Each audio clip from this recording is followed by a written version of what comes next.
Alain Yoda, bonjour. Bonjour. Le Burkina, médiateur dans la crise guinéenne, reçoit cette semaine les deux protagonistes du second tour de la présidentielle en Guinée, Alpha Condé et Cellou Dalein Diallo. Pourquoi avez-vous jugé nécessaire d'organiser cette rencontre? Le président Sekouba Konaté est arrivé à Ouaga dernièrement. Il a eu des entretiens avec le chef de l'État et le président Sekouba a demandé au président Compaoré dans quelle mesure il pourrait leur parler. Leur indiquer le rôle historique qu'ils sont en train de jouer, leur dire que, évidemment, chacun a ses chances, mais il faut que chacun s'attende également à ne pas être élu et que les deux se mettent d'accord pour mener une campagne très civilisée en tenant compte des problèmes communautaires qu'il y a. Mais est-ce que vous avez des inquiétudes sur le climat qui prévaut à l'approche du second tour? Vous savez, lorsqu'on revient de loin comme la Guinée et qu'on va à des élections aussi importantes et qu'on a vu les déclarations d'un certain nombre de personnes après le premier tour, le président Sekouba a été à un doigt de démissionner parce qu'il estimait qu'on l'avait accusé à tort d'avoir un parti pris.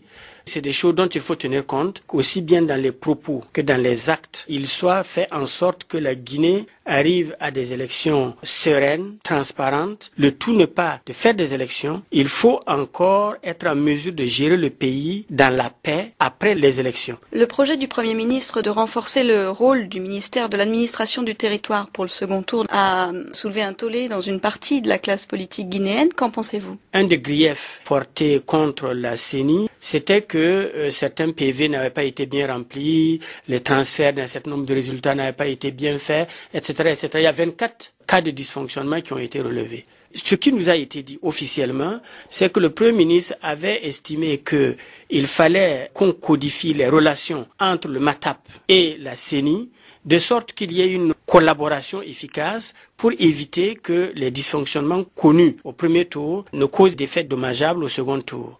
Vu sous cet angle, ça ne pose pas de problème. Mais on avait entendu des rumeurs qui voulaient changer la Constitution. Il nous a été dit qu'il n'en était pas question. Alain Yoda, merci. Le président Sekouba Konaté a rendu récemment une visite au président Compaoré. Au cours de cette visite, il a demandé au président Compaoré, qu'il a accepté, qu'il puisse recevoir les deux candidats pour discuter avec ces deux candidats d'un code de bonne conduite.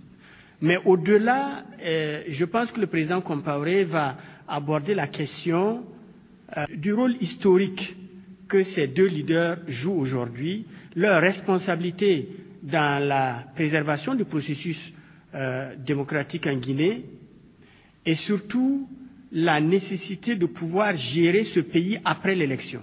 Et pour ce faire, il faut que les termes soient mesurés pendant la campagne, il faut qu'ils soient conscients que quel que soit le vainqueur, il faudra un large consensus autour de ce vainqueur pour pouvoir gérer la Guinée.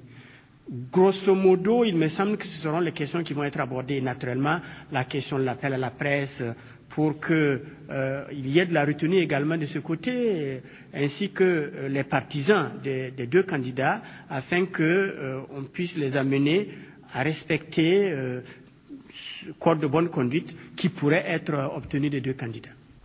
Alain Yoda, le chef de la diplomatie burkinabé.